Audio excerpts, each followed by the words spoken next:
Assalamualaikum warahmatullahi wabarakatuh.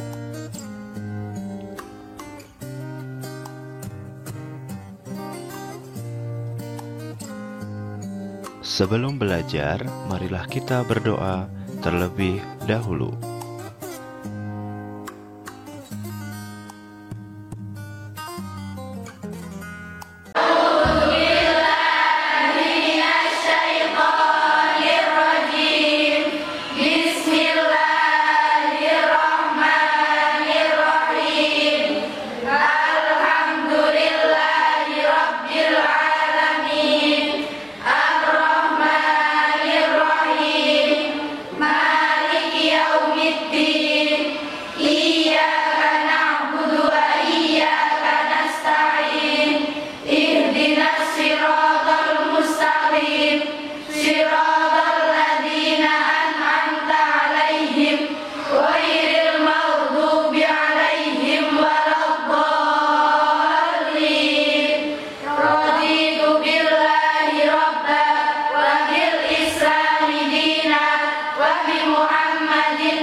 Selamat datang di pembelajaran daring SMP Negeri 1 Kejajar.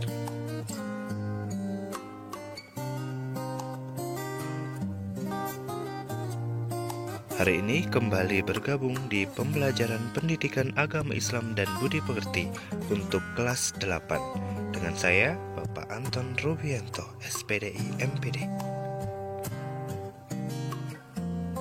Materi kita hari ini yaitu meyakini kitab-kitab Allah, mencintai Al-Quran dengan kompetensi dasar yaitu 3.3, yaitu memahami makna beriman kepada kitab-kitab Allah Subhanahu wa Ta'ala dan menyajikan dalil nakli tentang beriman kepada kitab-kitab Allah.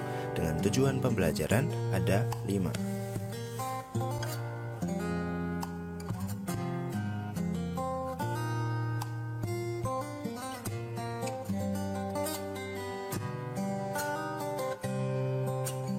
Nah, masuk yang pertama yaitu iman kepada kitab-kitab Allah. Apa itu iman kepada kitab-kitab Allah?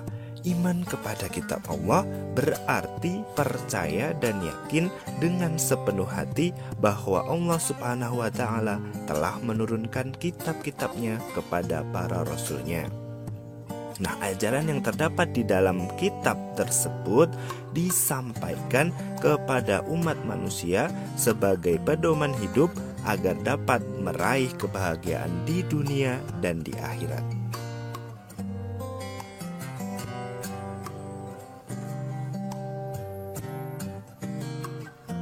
Iman kepada kitab Allah merupakan rukun iman yang ketiga. Orang yang tidak beriman kepada kitab Allah Subhanahu wa Ta'ala akan mengalami kesesatan, sebagaimana Allah berfirman dalam Quran surat Al-Maidah ayat 16.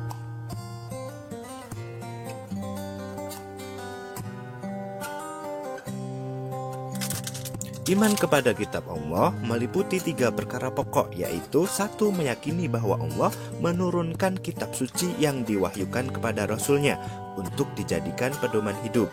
Yang kedua, meyakini kebenaran ajaran yang ada di dalamnya secara mutlak tanpa keraguan sedikit pun. Dan yang ketiga, mengamalkan ajaran-ajaran yang di dalamnya dalam kehidupan sehari-hari. Kemudian cara mengimani kitab-kitab Allah dapat dilakukan dengan 2 cara, yaitu yang pertama beriman kepada kitab sebelum Al-Quran. Itu ada 2 cara. Sedangkan beriman kepada Al-Quran itu dapat ditunjukkan dengan cara ada 4 cara mengimani kitab Al-Quran.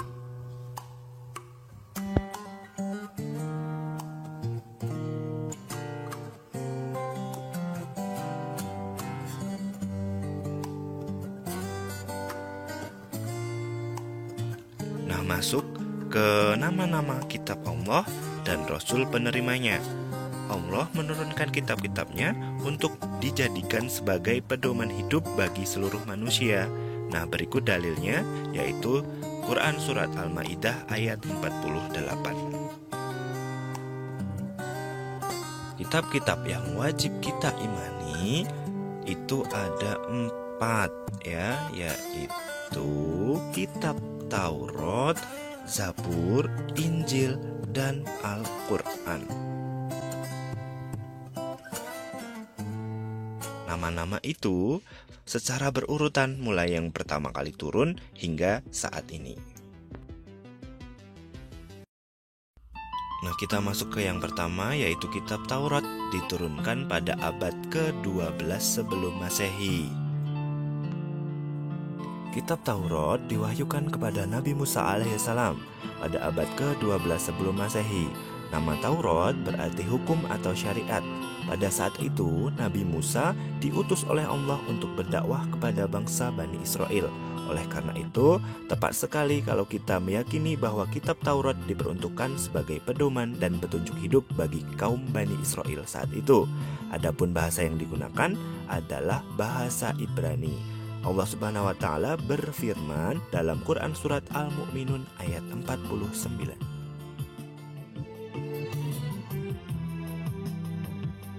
Nah, pokok-pokok ajaran yang ada dalam kitab Taurat yang diturunkan di Bukit Sinai adalah sebagai berikut. 1. Perintah untuk mengesahkan Allah. 2. Larangan menyembah patung atau berhala. 3.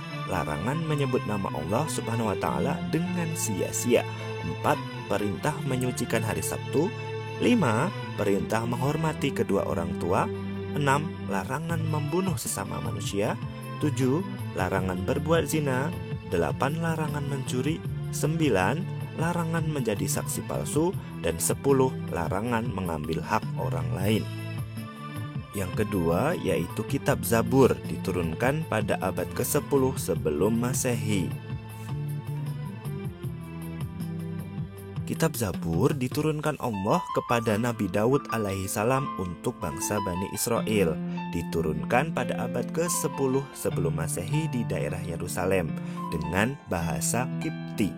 Nah, menurut keterangan, isi Zabur ini berisi nyanyian dan pujian kepada Allah atas segala nikmat dan karunia-Nya. Di dalamnya juga berisi zikir, doa, nasihat, dan kata-kata hikmah. Namun, dalam kitab Zabur tidak memuat hukum-hukum Allah sebab diperintahkan untuk mengakui syariat Nabi Musa. Nah, ini ya firman Allah dalam Quran Surat Al-Isra ayat 55. Nah, yang ketiga yaitu kitab Injil, diturunkan pada abad ke-1 Masehi. Kitab Injil diturunkan kepada Nabi Isa alaihissalam pada permulaan abad 1 Masehi. Kitab Injil ini diwahyukan di daerah Yerusalem, ditulis dengan menggunakan bahasa Suryani. Kitab ini menjadi pedoman bagi kaum Nabi Isa, yakni kaum Nasrani. Nah, seperti firman Allah dalam Quran Surat Maryam ayat 30.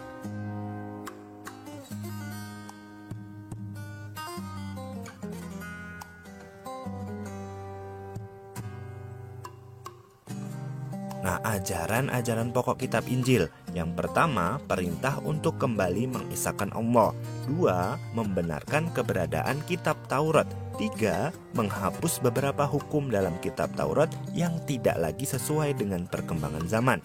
4. Menjelaskan bahwa kelak akan datang kembali Rasul setelah Nabi Isa alaihissalam, yaitu Nabi Muhammad SAW. Di samping ada dalam kitab Injil ini, penjelasan ini juga terdapat dalam kitab Taurat.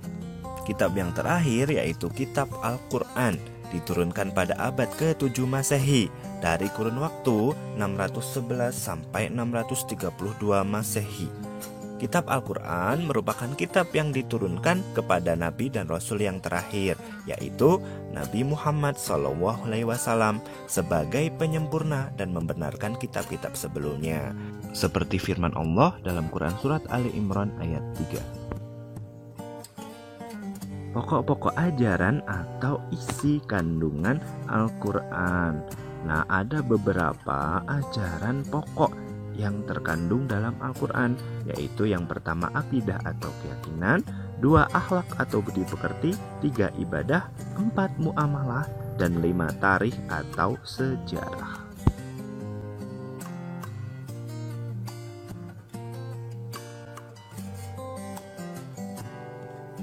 Sekian penyampaian materi pendidikan agama Islam dan budi pekerti hari ini. Terima kasih atas perhatiannya. Sukses untuk kalian semuanya. Saya akhiri. Wassalamualaikum warahmatullahi wabarakatuh.